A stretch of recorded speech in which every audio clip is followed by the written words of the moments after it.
ॐ नमो भगवते वासुदेवाय।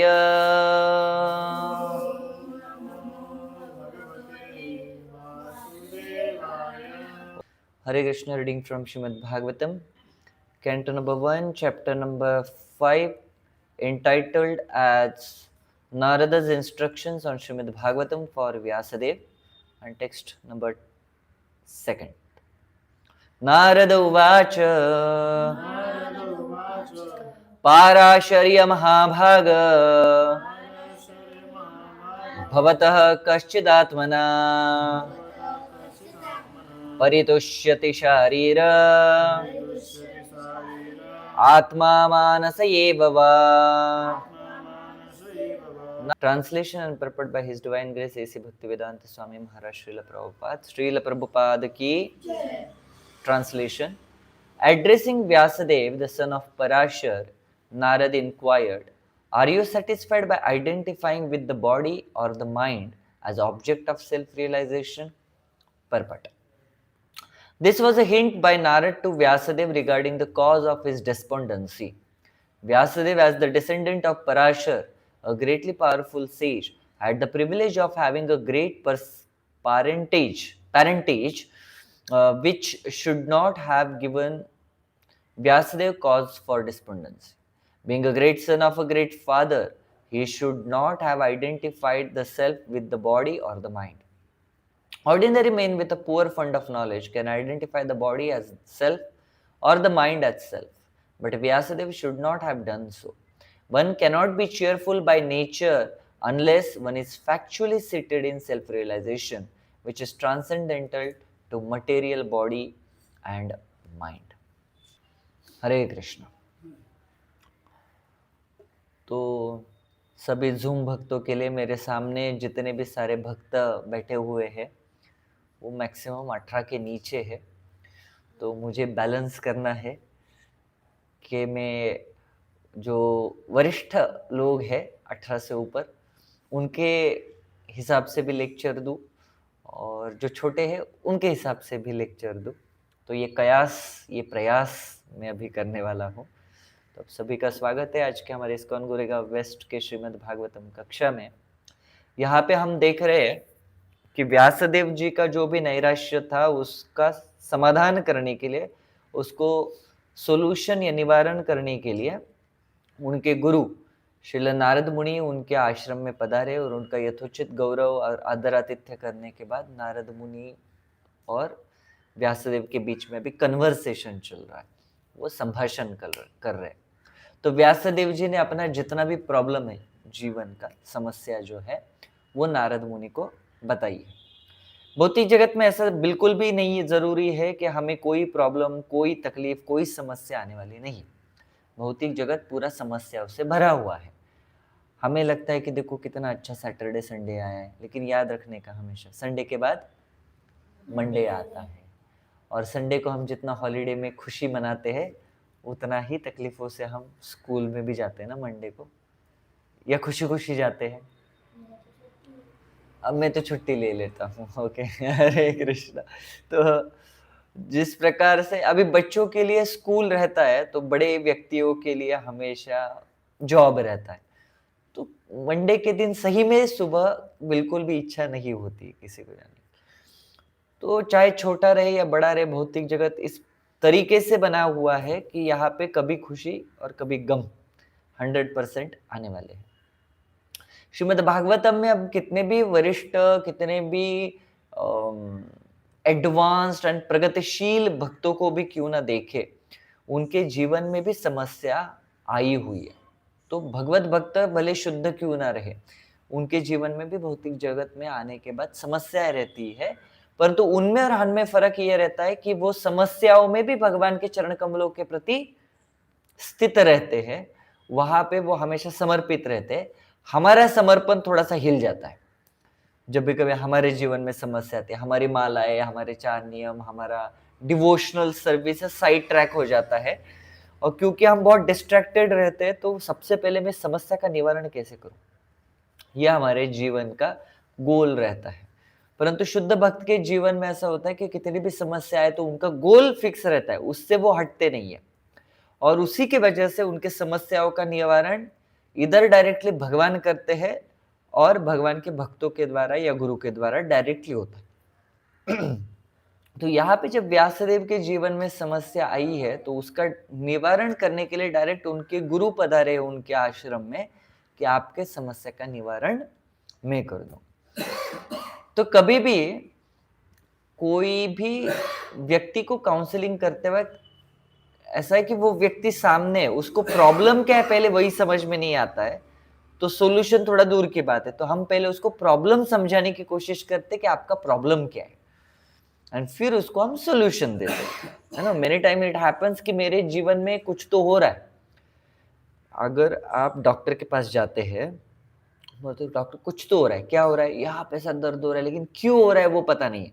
तो डॉक्टर जांच करता है, फिर बोलता है देखो आपने कल जो चना फुटाना वगैरह खाया था उसकी वजह से यहाँ पे गैस हुआ। फिर उसका सोल्यूशन क्या है, ये मैं आपको गोली देता हूँ। तो वो प्रॉब्लम का कॉज क्या है, वो जो आपको इफेक्ट आ रहा है, जो आपको तकलीफ हो रही है, उसका कारण क्या है, सर्वप्रथम वो जानना है और फिर उसके बाद उस तकलीफ का हमें निवारण मिलेगा। तो व्यासदेव के जीवन में समस्या हो रही है, उनको सेटिस्फैक्शन नहीं आ रहा है, लेकिन उसके पीछे कारण क्या है वो सर्वप्रथम नारद मुनि बताएंगे और उस कारण को फिर वो सोल्यूशन देंगे। That is how the counselling system works, whether it is a medical field, चाहे वो आपका एजुकेशनल फील्ड रहे, चाहे वो आपका स्पिरिचुअल फील्ड क्यों ना रहे। अगर सामने वाला डिसाइपल, मेंटी या काउंसली या पेशेंट, ये व्यक्ति को अपने तकलीफों का रीजन पता नहीं चल रहा है तो उसको सर्वप्रथम हमें तकलीफों का रीजन देना चाहिए। तो नारद मुनि एक एज अ इनडायरेक्ट क्वेश्चन पूछ रहे हैं यहाँ पे व्यासदेव जी को कि आपने जितने भी पुराण वगैरह सब कुछ लिखा हुआ है वेद, उसमें सब कुछ करने के बाद आपने क्या किया है, एज अ सेल्फ रियलाइजेशन, साक्षात्कार का जो ऑब्जेक्ट है वो आपने मन और शरीर को माना हुआ है कि मन और शरीर से आप आत्म साक्षात्कार प्राप्त कर सकते हैं। इस पद्धति के थीम से आप गए तो उससे क्या आप सेटिस्फाइड है क्या, ताकि क्योंकि व्यासदेव कोई साधारण आदमी तो है नहीं, बहुत अच्छा इंटेलिजेंस है उनके अंदर। तो जो इंटेलिजेंट बंदा होता है, सपोज आपने लिखा है 3 - 5 is equal to 3 - 5 is equal to 2, it's -2। ठीक है, तो जैसे आपने -2 की जगह माइनस भूल गए, आप केवल 2 लिखा है, तो टीचर आके क्या बोलेंगे उस समय, अच्छा 3 - 5 is equal to 2, is it 2। फिर वो आपको सोचने को ये करते कि क्या है भाई क्या है। तो अगर आप इंटेलिजेंट है तो तुरंत क्लिक हो जाता है आपको कि ये सारे माइनस लिखना रह गया मेरा। अगर नहीं होता है तो फिर टीचर स्वयं बोलेंगे माइनस साइन कहाँ पे, यहाँ पे, तो फिर वो सोल्यूशन देते। वैसे ही अभी जो प्रश्न पूछ रहे हैं नारद मुनि वो इसी पद्धति का है कि आप अपने आप को शरीर मान के और मन मान के आपने जो लोगों को इतना सारा भौतिक जगत में रहने का एक जरिया दिया है, साक्षात्कार का एक साधन दिया है, क्या वो सही में वो साक्षात्कार का साधन है क्या, ताकि व्यासदेव अपना इंटेलिजेंस, अपनी बुद्धिमत्ता इस्तेमाल करके उनको पता चले कि गलती कहाँ पे हो रही है, जिसकी वजह से मैं डिससेटिस्फाइड हूँ, मैं निराशावादी बन चुका हूँ। ठीक है, भौतिक जगत में आने के बाद हम में से हर एक व्यक्ति अपने आप को भले बहुत बार ऐसा लगता है कि हाँ, लोगों को रियलाइज भी होता है कि शायद से हम शरीर नहीं, हम कोई और है। आत्मा नाम का शब्द हर एक व्यक्ति को पता होता है, बराबर है। नहीं भी पता रहेगा तो भी हमें सीरियल्स में पता चल जाता है, भूत के सीरियल में, है ना, जहाँ पे भूत लोग आते हैं। भूत क्या होता है, अभी शरीर तो नहीं है परंतु आत्मा भटकती रहती है, कहीं दीप जले कहीं दिल, वैसे वाले। तो उसमें से लोगों को ये कॉन्सेप्ट है कि आत्मा नाम की चीज रहती है, परंतु भौतिक जगत में आने के बाद इंद्रिय तृप्ति की लालसा, मुझे एंजॉय करना है प्रभु जी, बस दूसरा कुछ नहीं चाहिए। बोलते एंजॉय कैसे करना है, स्कूल नहीं होना चाहिए, होमवर्क नहीं होना चाहिए, एग्जाम्स नहीं होनी चाहिए, टीचर नहीं होने चाहिए, प्रिंसिपल नहीं होने चाहिए, यूनिफॉर्म नहीं होना चाहिए, पुस्तक नहीं होनी चाहिए, नोटबुक्स नहीं होनी चाहिए। फिर क्या करना है? कुछ नहीं, बस स्कूल में जाओ, मजा मस्ती करो, दोस्तों के साथ घूमो फिरो, नाचो गाओ और वापस आ जाओ। एंड फिर उसके बाद नौकरी में काम नहीं होना चाहिए प्रभु जी कुछ भी, बस महीना टू महीना हमें सैलरी आना चाहिए। हम जॉब में जाएंगे, मस्त एसी में बैठेंगे, मोबाइल के ऊपर रील्स देखेंगे और बस वही हमारा काम रहेगा। और उसके बाद हम आएंगे और क्या करेंगे? पैसा कमाएंगे। तो इस तरीके का हमारा वो एंजॉयमेंट है। बट इज रियलिटी है वो? नहीं है। भौतिक जगत में अगर आपको कुछ पाना है तो आपको कुछ देना भी पड़ता है। अगर आपको लक्ष्मी चाहिए लक्ष्मी चाहिए तो आपको कार्य करना पड़ेगा ऑफिस में जाके, और उस ऑफिस में जॉब प्राप्त करने के लिए एजुकेशन प्राप्त करना पड़ता है। तो इस भौतिक जगत में नथिंग कम्स फ्री।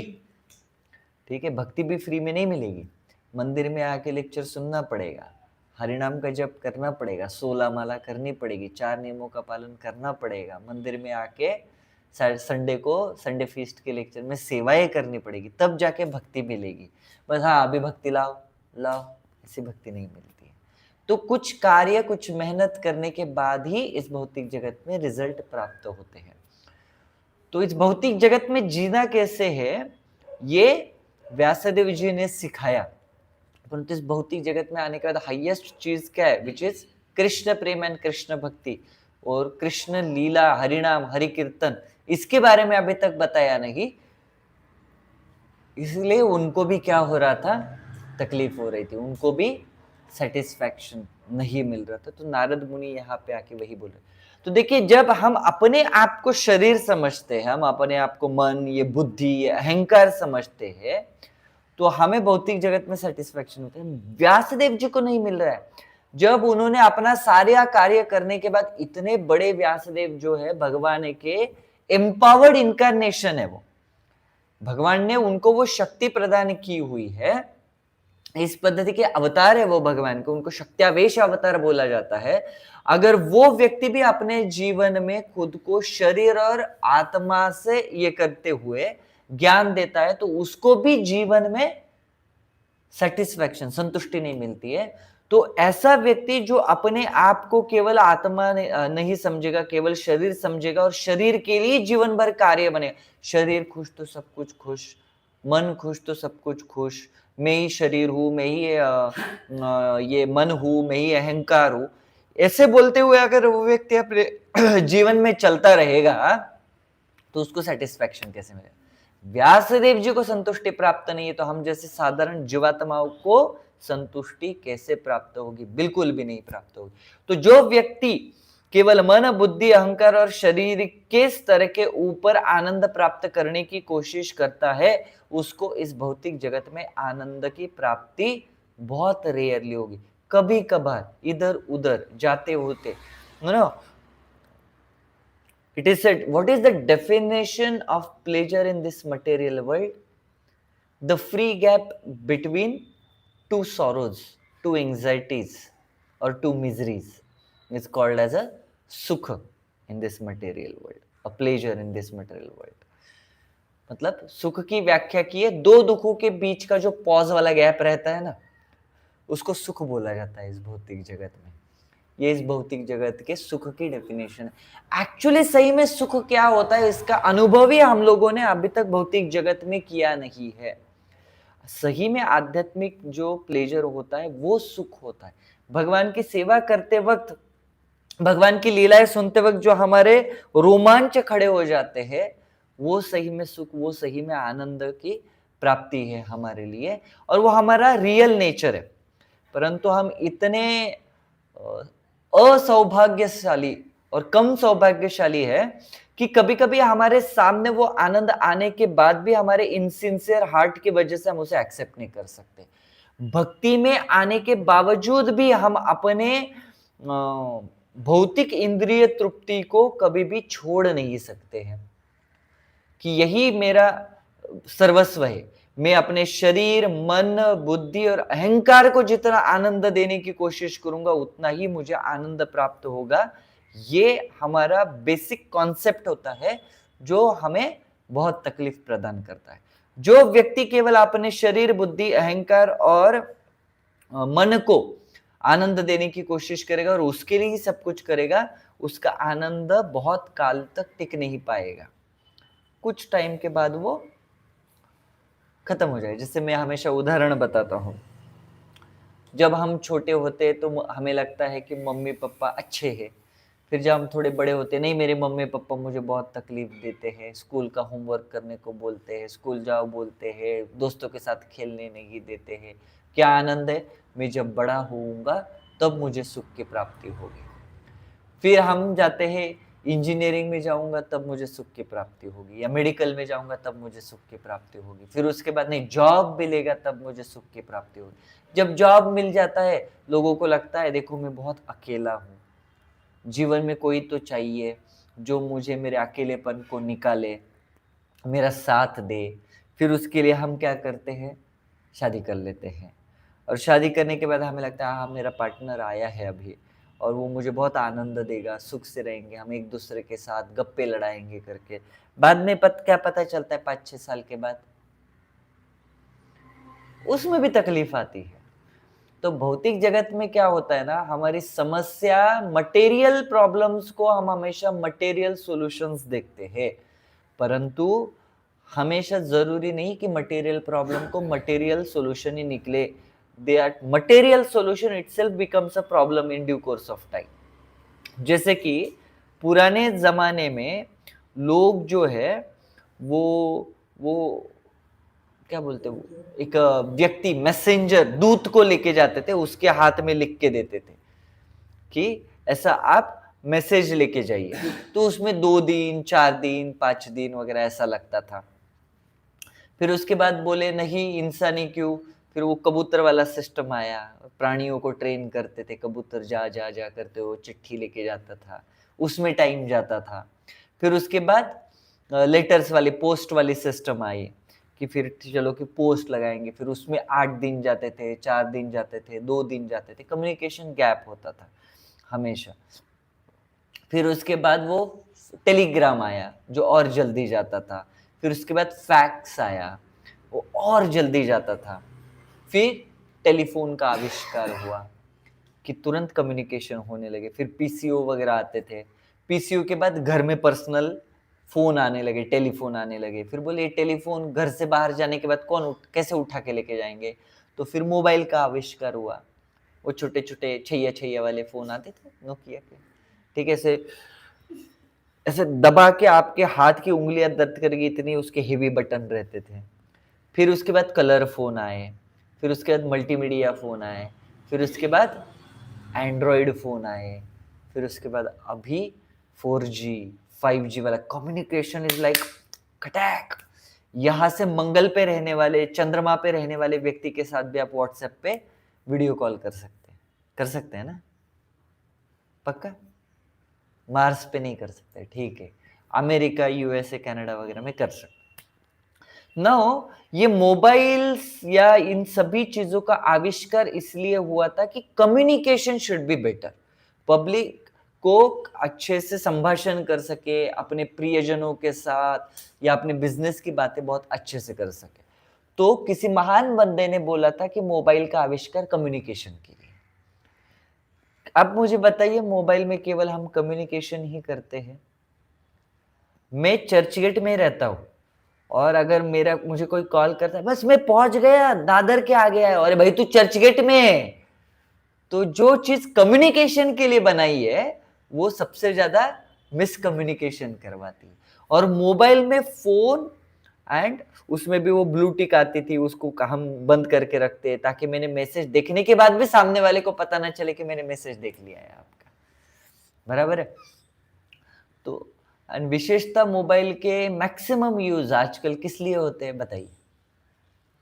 कभी भी मोबाइल में ना एक रिपोर्टिंग का ये रहता है कि आपने कौन सा ऐप कितने टाइम के लिए इस्तेमाल किया हुआ है। उसमें आप आपका फोन एंड मोबाइल कॉलिंग का रेट देखिए, हार्डली आपका दिन का आधा घंटा 1 घंटा रहेगा। यूट्यूब का देखना कितना डिस्प्ले टाइम है आपका, इंस्टाग्राम रील्स का देखना कितना है। तो जो चीज जिस वजह से बनाई है वो चीज नहीं हुई। जो मोबाइल हमारे सुविधा के लिए बना हुआ था, विशेषता आज के जनरेशन के लिए वही सबसे बड़ा प्रॉब्लम हो गया है। बच्चे छोड़ते ही नहीं है, पबजी पबजी करते करते इधर गोविंद जी गोपीनाथ जी को भूल जाते हैं और पबजी के पीछे दौड़ते हैं लोग। तो मटेरियल वर्ल्ड का प्रॉब्लम वही है, वॉटेवर हम मटेरियल प्रॉब्लम, कम्युनिकेशन, उसके लिए मटेरियल सॉल्यूशन निकला mobile, but that itself became a problem for us कि स्टूडेंट्स और young generations they are addicted to mobile.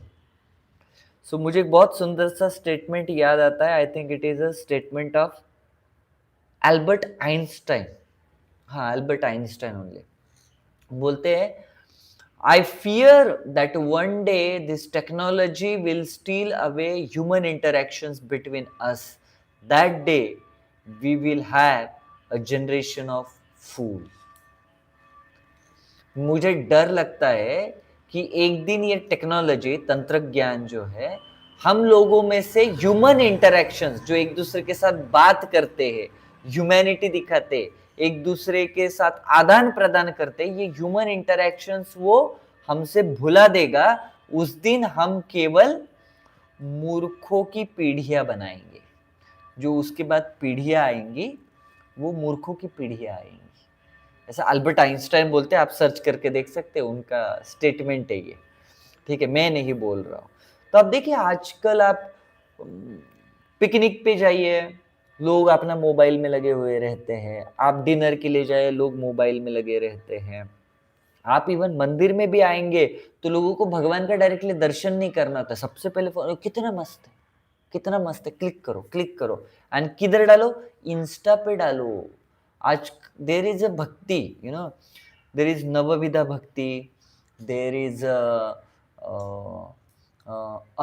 रागानुगा भक्ति, देर इज अ वैदी भक्ति, देर इज अ इंस्टाग्राम भक्ति, देर इज अ यूट्यूब भक्ति। Instagram भक्ति पता है आप लोगों को, रील्स आते हैं, तो वहां पे आज मेरे कान्हा सो ही नहीं रहे थे, मैं उनको बोली कान्हा सो जाओ, लेकिन कान्हा बोल रहे थे सोएंगे, ऐसे डीटी लेके साइड में लोग वो बोलते रहते, लेकिन कान्हा सो नहीं रहे थे। फिर मैं बोला कान्हा, मैंने डांटा कान्हा को, फिर बोला, वो बोले मुझे कहानी सुनाइए, फिर मैंने सुंदर सी कहानी सुनाई और फिर उसके बाद मेरे कान्हा सो गए। ये रील, और उसको मिलियंस में व्यूज रहते हैं।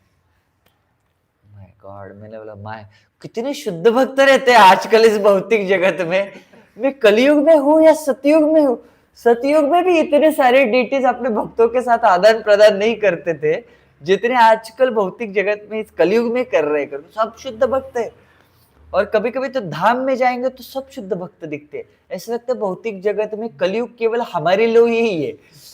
ये जो पतित पावन या फिर वो बोला है ना प्रायेण अल्प आयुष्य सब, ये केवल हम जैसे जीवात्माओं के लिए लिखा हुआ है। मेरे जैसे, बाकी तो सब शुद्ध शुद्ध भक्त घूम रहे इस भौतिक जगत में ना। वो छोटे छोटे डॉल लेके आते हैं, मेरा बच्चा है, मेरा बच्चा है, कान्हा से गुड मॉर्निंग टू प्रभु जी। कान्हा इसे सी प्रभु जी कृष्णा इज सेइंग, मतलब मैं नहीं सुन पा रहा हूँ, मेरे अंदर काम क्रोध मदमत्सर बहुत है कि भगवान की पुकार मैं सुन नहीं पा रहा। तो it's so unfortunate to see that कि हम बहुत बार भक्ति और भगवान का मजाक बना के रखते हैं। Bhakti is a very kind of no, बहुत सुखमय चीज है, बहुत आनंदमय वस्तु है, विधि है भक्ति करना, परंतु साइमल्टेनियसली वो इतना ही सीरियस है। भक्ति में हम खुश रह सकते, नाच सकते, गा सकते, घूम सकते, झूम सकते, आनंद ले सकते, बट साइमल्टेनियसली वो भक्ति उतनी सीरियस भी है। जब माला करते तो वो सिंसेरिटी सामने आनी चाहिए, जब भगवान का दर्शन करते वो तो सिंसेरिटी सामने आनी चाहिए। भगवान के दर्शन इन चर्म चक्षुओं से करना चाहिए, तभी जाके हमारे हृदय का शुद्धिकरण होता है, ना कि हमारे व्हाट्सएप के स्टेटस पे रख के। आपको स्टेटस पे रखे ताकि बाकी भक्तों को भी कुछ ना कुछ तो फ्रैक्शन ऑफ मोमेंट के लिए क्यों ना हो, लोगों को भगवान के दर्शन हो जाते हैं, भगवान के ग्लांस उनके ऊपर पड़ती है। परंतु मैं जाके साक्षात भगवान का दर्शन लूंगा नहीं, केवल मुझे जो व्हाट्सएप पे आते हैं उसमें से मैं अपने व्हाट्सएप के स्टेटस पे डाल दूंगा। सो दिस काइंड ऑफ ना डिजिटल भक्ति is not a good way. हमारे अनर्थ भी डिजिटली साफ होंगे फिर इधर मूल रूप से साफ नहीं होंगे। भगवान बोले अरे मैंने किया था, तेरे मोबाइल में ही तेरे अनर्थ साफ कर ले थे, लेकिन इसका क्या? बोलते नहीं, तूने मोबाइल से भक्ति की, पता चला आपका मोबाइल आपसे पहले भगवत धाम चला गया भगवान बोले अरे इसने ज्यादा भक्ति की थी मेरी, तूने तो कमी की है। तो devotional service is a very serious matter.